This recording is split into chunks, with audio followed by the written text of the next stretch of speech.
السلام عليكم ورحمة الله وبركاته. الحمد لله وكفى وسلام على عباده الذين اصطفى أما بعد فأعوذ بالله من الشيطان الرجيم بسم الله الرحمن الرحيم. إن الله يأمر بالعدل إلى آخر صدق الله العظيم. برادران اسلام، آج جس موضوع پہ آپ کے سامنے لب کشائی کرنے جا رہا ہوں وہ بڑا حساس اور بہت ہی اہمیت کا حامل موضوع ہے. بزرگوں، آج آپ اگر دنیا پہ نگاہ ڈالیں تو ہر طرف سے لوگوں کی یہ آواز آپ کو سنائی دے گی. آس پاس کے صداؤں پہ دھیان دیں گے تو ہر جانب سے آپ کو ایک ہی آواز سب سے زیادہ سنائی دے گی، اور وہ یہ ہے حقوق طلبی. حقوق طلبی کی آواز. ہر شخص دوسرے سے اپنے حق کا طلبگار ہے. ہر شخص کی زبان پر شکوہ ہے کہ اسے اس کا حق نہیں ملتا، اس کے حقوق کو دبایا جا رہا ہے، اس کا استحصال کیا جا رہا ہے، اس کے ساتھ ظلم و زیادتی ہو رہی ہے. آقا کو شکایت ہے کہ اس کا ملازم اس کے حقوق کی ادائیگی نہیں کرتا، اور ملازم کو یہ شکوہ ہے کہ آقا اس کی محنت کے مطابق اس کا حق نہیں دیتا. اسی طرح ہر شخص دوسرے سے حق تلفی کا شکوہ کرتا پھر رہا ہے. گھر سے لے کر باہر تک، شہر سے لے کر دیہات تک، امیر و غریب، عورت و مرد، بچے بوڑھے، ہر جگہ ہر ماحول میں حقوق طلبی کی صدائیں گونجتی نظر آئیں گی آپ کو. دوستو، ہمیں غور کرنا چاہیے ہم اپنے حقوق کو حاصل کرنے کے لیے کس قدر اور کتنی محنت اور دوڑ دھوپ کرتے ہیں. ہمیں جب ہمارا حق نہیں ملتا تو ہمیں کس قدر ملال ہوتا ہے، اور ہم شکوہ کیسے لوگوں کے سامنے کرتے ہیں، بلکہ شکوے کے ہم دفتر کھول دیتے لوگوں کے سامنے. مگر احکم الحاکمین، جس کے قبض قدرت میں ہماری ذات، ہماری جان، ہمارا مال، دنیا کا یہ سارا کارخانہ، ساز و سامان، ہر خطہ، ہر ساعت، جس کے ہم پر بہت بے شمار احسانات اور انعامات ہیں. ہر جانب اللہ تبارک و تعالیٰ کی جتنی دنیا روئے زمین پہ جو بے شمار نعمتیں ہیں، یہ اللہ کا ہم پہ بہت بڑا احسان اور انعام ہے کہ ہم نے اس حقوق کی ادائیگی کی فکر کی. کیا اس کے جو حقوق ہم پر عائد ہیں وہ ہم نے ادا کر دیے؟ باری تعالیٰ نے بھی ہم سے اپنے حقوق کے ادائیگی کا طلبگار ہے. وہ بھی اس حق کا طلبگار تو ہے، لیکن اس میں کوئی فائدہ نہیں ہے. اگر ہم اللہ کے حقوق کو ادا کرنے والے نہ بنیں گے تو کیا اللہ ہم سے خوش رہے گا؟ اس وقت امت مسلمہ جو پریشانیوں کے دور سے گزر رہی ہے، جو حالات سے گزر رہی ہے، غور کیجئے، اپنے گربان میں ہاتھ ڈالیے کہ اللہ رب العالمین کے مرضی کے مطابق اپنی زندگی بسر کر رہے ہیں یا نہیں کر رہے ہیں. ہم ان کا حق ادا کر رہے ہیں یا نہیں کر رہے ہیں؟ اس کی رضامندی ہمیں حاصل ہے یا نہیں ہے؟ کہ اللہ کے حقوق تلفی کرنے کے بعد ہم اللہ کے غیظ و غضب میں اور اس کی پکڑ سے ہم بچ پائیں گے؟ ان کے عذاب سے ہم بچ سکیں گے؟ ہرگز نہیں بچ سکیں گے. دوستو، ہماری سب سے پہلی ذمہ داری یہ ہے کہ ہم اللہ کو پہچانیں، اس کے حقوق کو پہچانیں، اور حقوق کے پہچاننے کے بعد جان و تن سے اس کی ادائیگی میں لگ جائیں. اس کے بغیر نہ ہمیں دنیا میں کامیابی مل سکتی ہے نہ آخرت میں. اللہ کا سب سے پہلا حق یہ ہے کہ ہم اس کے ساتھ کسی کو شریک نہ ٹھہرائیں، اسے یکتا اور بے نیاز تسلیم کر لے. ارشاد باری تعالیٰ ہے قل هو اللہ احد اللہ الصمد لم یلد ولم یولد ولم یکن لہ کفوا احد، کہ نبی اکرم صلی اللہ علیہ وسلم آپ کہہ دیجئے کہ اللہ ایک ہے، اللہ بے نیاز ہے، اللہ کی ذات و صفات میں کسی کو شریک اور ساجی نہ ٹھہرائے، وہ تنہا ہیں، نہ ان کی کوئی اولاد ہے، نہ وہ کسی کا باپ ہے، نہ ان کی کوئی اولاد ہے، ان کا کوئی ساجی نہیں۔ اللہ کے ساتھ کسی کو شریک کرنا، یہی اسی کا نام تو شرک ہے۔ قرآن کریم میں اللہ نے کہا ان الشرک لظلم عظیم، کہ بے شک شرک سب سے بڑا ظلم ہے۔ ہر گناہ کی بخشش ہو سکتی ہے مگر شرک کی بخشش نہیں ہو سکتی۔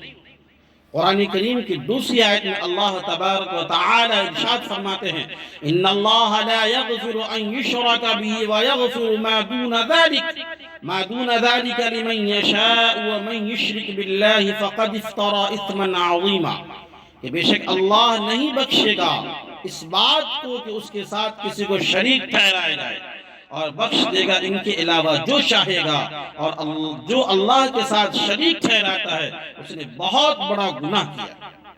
جس طرح اللہ کا ہم پر حق ہے کہ اس کی ذات کو ایک مانے، اس کے ساتھ کسی اور کو، اس کی خدائی میں کسی اور کو شریک نہ سمجھے، اس طرح ہم پر یہ بھی ضروری ہے اس کے صفات میں کسی کو شریک نہ کیا جائے۔ جس طرح اللہ تبارک و تعالی کو ہر دور اور نزدیک کی خبر ہے، کھلی اور چھپی ہوئی چیزوں کا علم ہے، کسی اور کے متعلق ہمارا عقیدہ نہ ہونا چاہیے۔ جس طرح سے اللہ تعالیٰ کے قبض قدرت میں ساری کائنات ہے، اس کا نظام ہے، اس میں جسے وہ چاہتا ہے بناتا ہے اور جسے چاہتا ہے وہ بگاڑتا ہے، کسی اور کے اندر یہ قدرت و طاقت نہیں ہو سکتی کہ کسی چیز کو بنائے یا بگاڑے نظام عالم میں۔ اس طرح اللہ تعالیٰ کا ہم پر یہ بھی حق ہے کہ ہم اس کی عبادت و اطاعت کریں، اس کے حکموں کے آگے سر جھکا دیں۔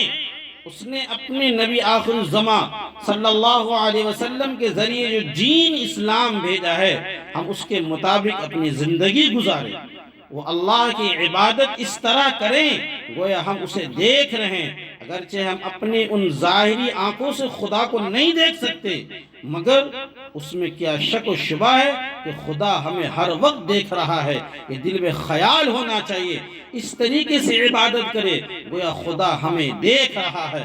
عبادت میں بھی کسی کو شریک نہ کرے، نام و نمود سے بچے، کہ عبادت کا ہر وہ عمل جو بھی کر رہے ہیں اخلاص پہ مبنی ہو، ریاکاری نہ ہو، نام و نمود نہ ہو۔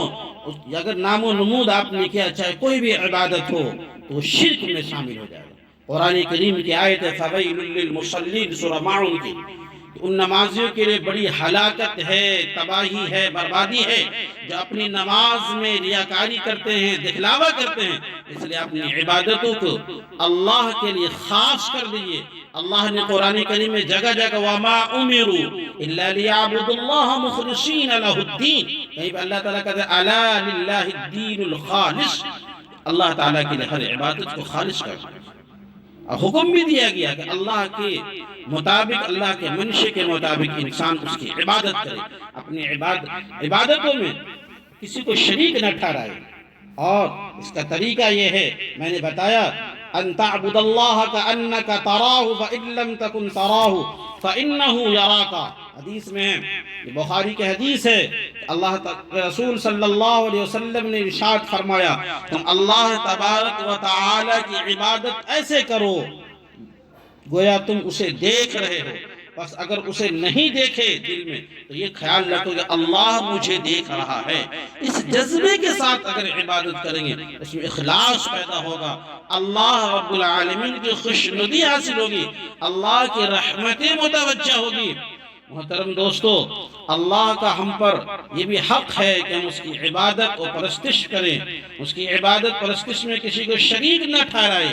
اگر ہم نے ایسا نہ کیا تو اللہ کا حق ہم ادا کرنے والے نہیں بنیں گے بلکہ حق مارنے والے بن جائیں گے، اور حق مارنے کا جو خوفناک انجام ہے وہ ہر شخص جانتا ہے۔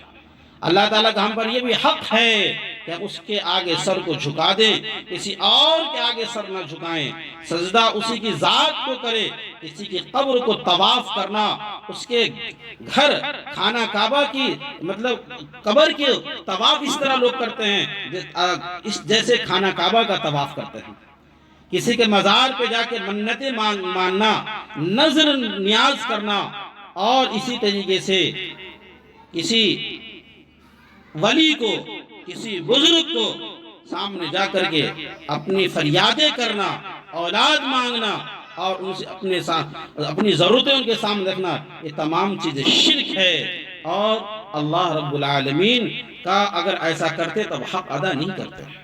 حق یہ کہ اللہ کو ایک مانا جائے، دکھ میں، سکھ میں، مصیبت میں، پریشانی میں، ہر عالم میں اللہ ایک ہے۔